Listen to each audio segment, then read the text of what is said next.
నానాటికి పెరుగుతున్న పశు సంఖ్యతో పాటు పశుగ్రాసాల ఉత్పత్తిని పెంచాల్సిన అవసరం పెరుగుతోంది. వర్షాకాలం, శీతాకాలంలో ఎక్కువగా ఉండే పశుగ్రాసాల ఉత్పత్తి వేసవి వచ్చేసరికి పడిపోతుంది.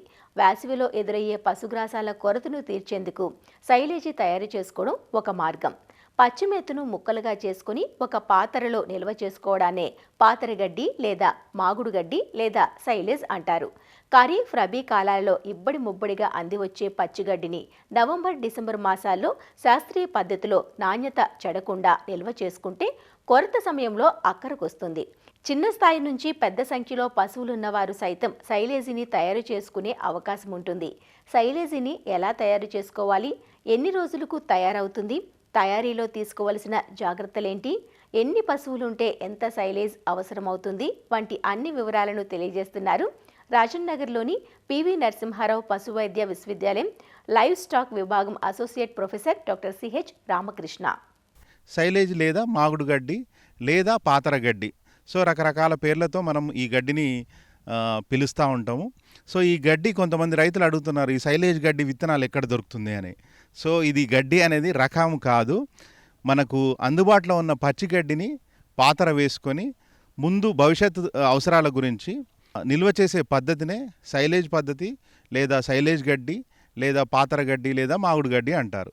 వర్షాకాలం ఆ సమయంలో పచ్చిగడ్డిని తీసుకొని మనము పాతర వేసుకొని తర్వాత పచ్చిగడ్డి లభించని సమయంలో మనం వాడుకున్నట్లయితే కంటిన్యూస్గా పశువుకు మనము పచ్చిగడ్డి అందించిన వాళ్ళం అవుతాము. తద్వారా మనము పాల దిగుబడి కూడా తగ్గకుండా మనం చూసుకున్న వాళ్ళము అవుతాము.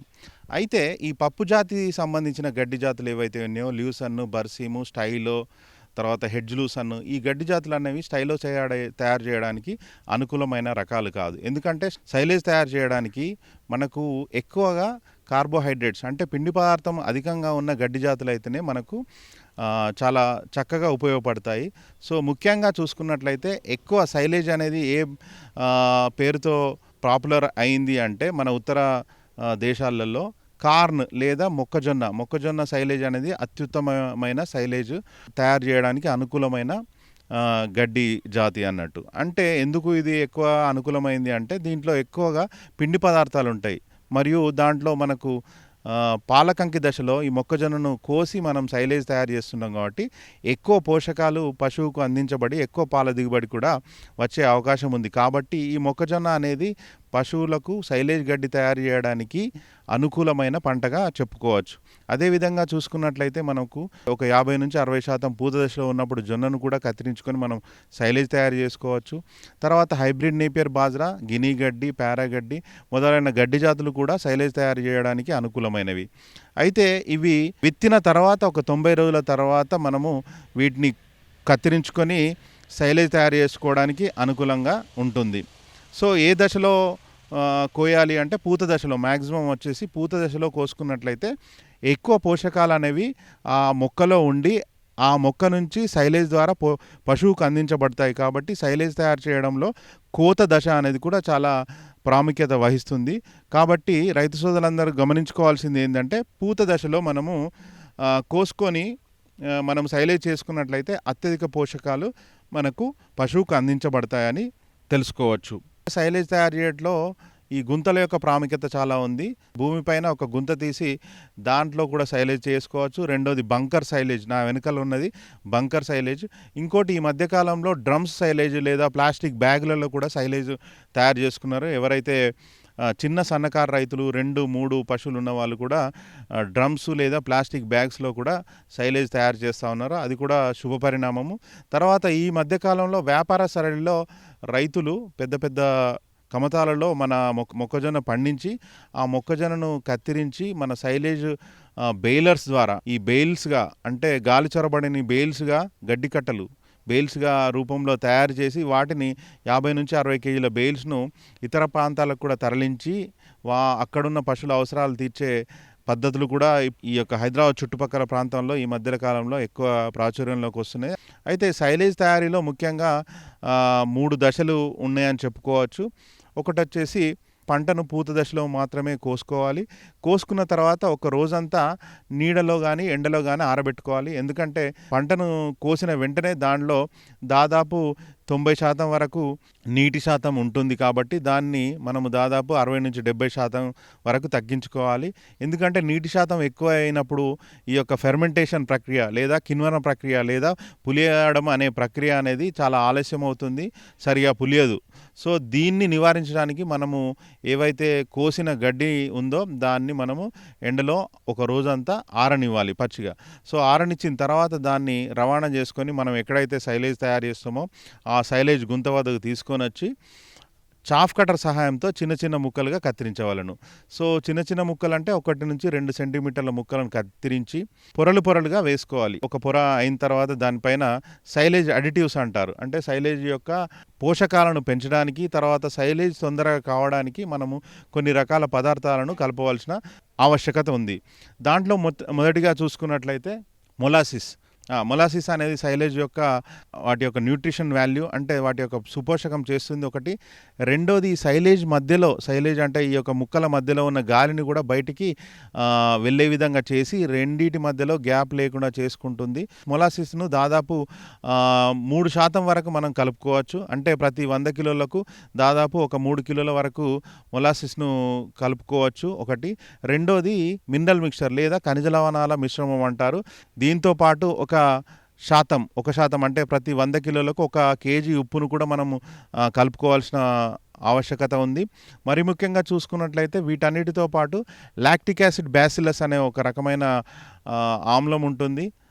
అది మన యొక్క కిణ్వ ప్రక్రియ లేదా మన యొక్క సైలేజ్ చెడిపోకుండా ఈ యొక్క ఫెర్మెంటేషన్ ప్రక్రియ అనేది తొందరగా కావడానికి మనకు ఉపయోగపడుతుంది. ఈ యొక్క లాక్టిక్ యాసిడ్ బ్యాసిల్లస్ అనేది అది కూడా మనము యాడ్ చేయడం వల్ల తొందరగా అంటే ఈ యొక్క సైలేజ్ అనేది తొందరగా ఏర్పడే అవకాశం ఉంటుంది.